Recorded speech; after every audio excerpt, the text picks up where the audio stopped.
Greg works in an office, but instead of doing his job, he spends time drawing pictures.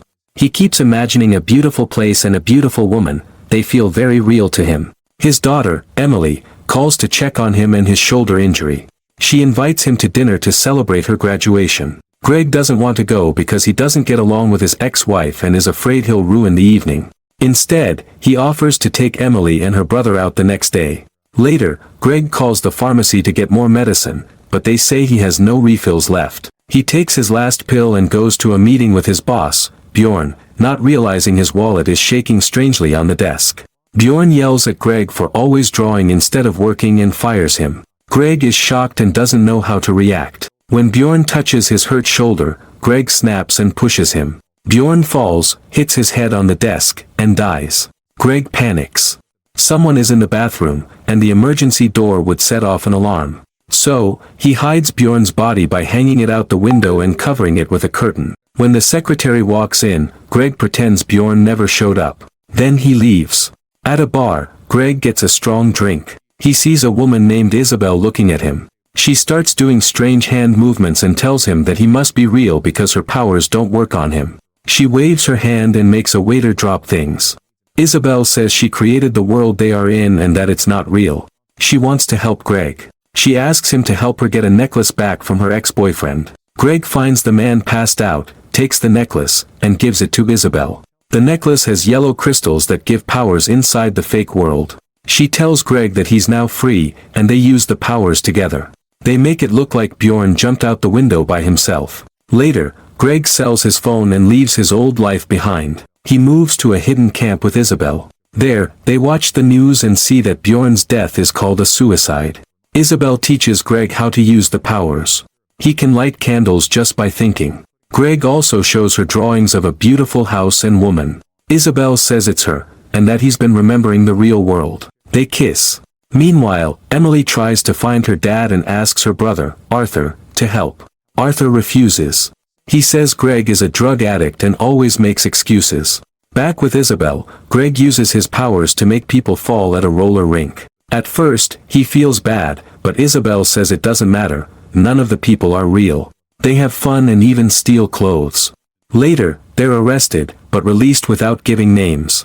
Emily keeps searching for Greg. One day, he's sitting outside a restaurant, and she sees him, but he doesn't see her. He's waiting for Isabel, who is stealing money. A kind worker gives Greg some old food. Isabel returns and they eat. Later, they meet a man named Kendo to get more yellow crystals.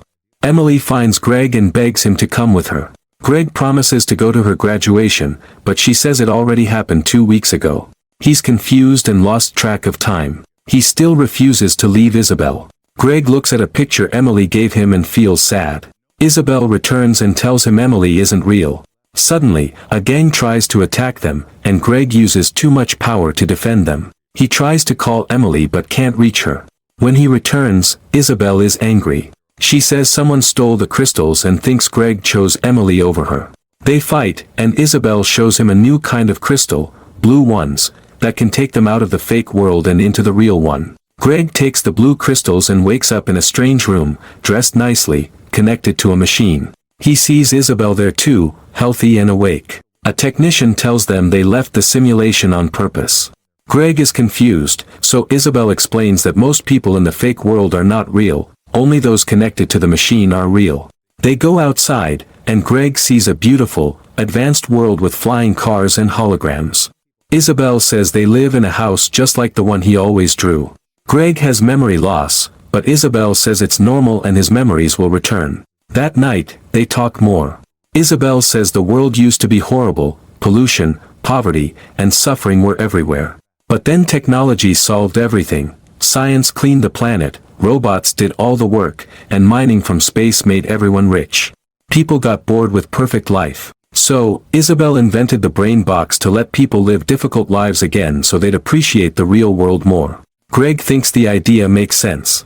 They go sailing and attend a party. But a scientist warns Greg that Isabel's research may be dangerous. Isabel gets upset when Greg doesn't tell her what the man said. They argue, but Greg calms her down. At Isabel's big presentation, she shows a video of Greg before he entered the simulation. He looks hopeless. Isabel asks Greg if he misses anyone. He sees Emily's hologram in the crowd but says no. She says her experiment worked, Greg has changed. After the party, Greg sees Emily again and follows her. She reminds him of who she is and their family. She tells him he has to choose which world is real. Protesters break into the building, and chaos starts. Greg turns and sees Emily disappear. Then he looks back and sees Isabel stuck in the crowd with no way out.